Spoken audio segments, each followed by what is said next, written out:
Caution in friendship and enmity. Never hold enmity against someone even if you think he will not harm you. Never think little of someone's gift even if you consider it of no benefit to you. This is because you are unaware of when you may require your friend or when you will be rendered fearful of an enemy.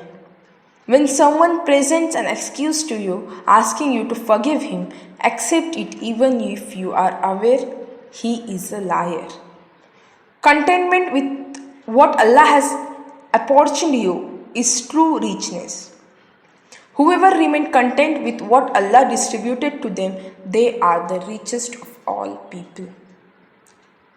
Contentment with fate. Remaining content upon fated hardships is from the highest level of certitude. Subhanallah. Be patient when facing hardship. O my son, be patient when facing hardship. Do not squander the rights of others and do not place your brother or sister in a difficulty whose loss is greater than any temporary benefit you acquired. How to bring about love in the hearts. The one who precedes in acknowledging your favor has made you a prisoner of his love. Who is generous? He who gives to inquirers is not generous.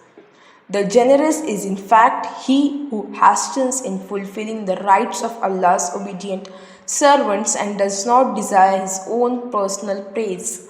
This is all conditional on him possessing certainty and in attaining reward from Allah. Distinction between the generous and miserly. The generous rejoice in blessing that Allah has granted them, whereas the miserly take pride in their wealth. Hospitality is a sign of great morals and etiquettes.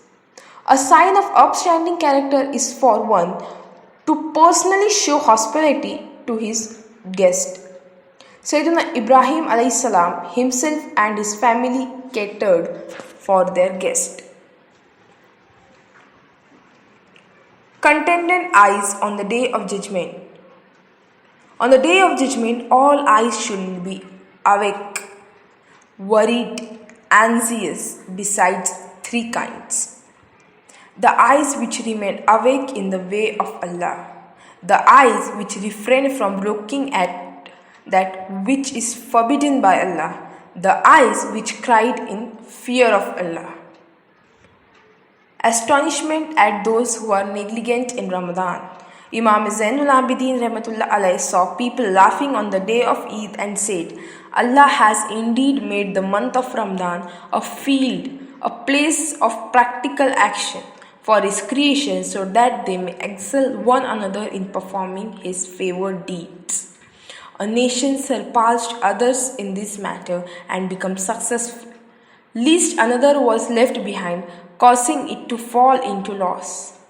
I am astonished at those who laugh in negligence in those days, the very same days in which the pious become successful and the people of evil action remain entrenched in harm.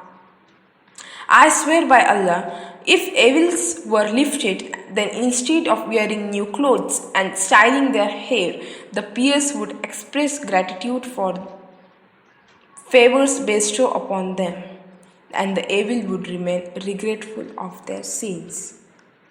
A hint is sufficient for the intellectual. Receiving the quality of intelligence is a sign of preservation. An indication is enough for the intelligent, whereas even a detailed discussion is not beneficial for the ignorant.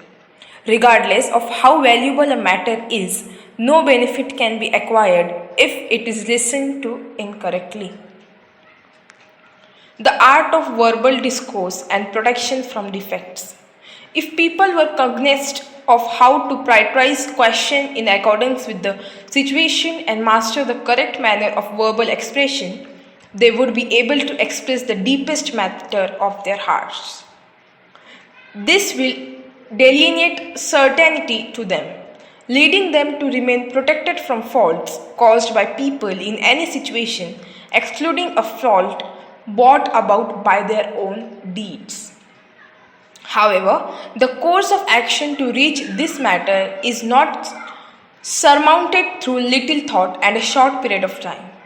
An aspirant must deeply scrutinize those who are enchained by ignorance, selfishness, personal desire, and those who have fallen into evil due to lack of knowledge.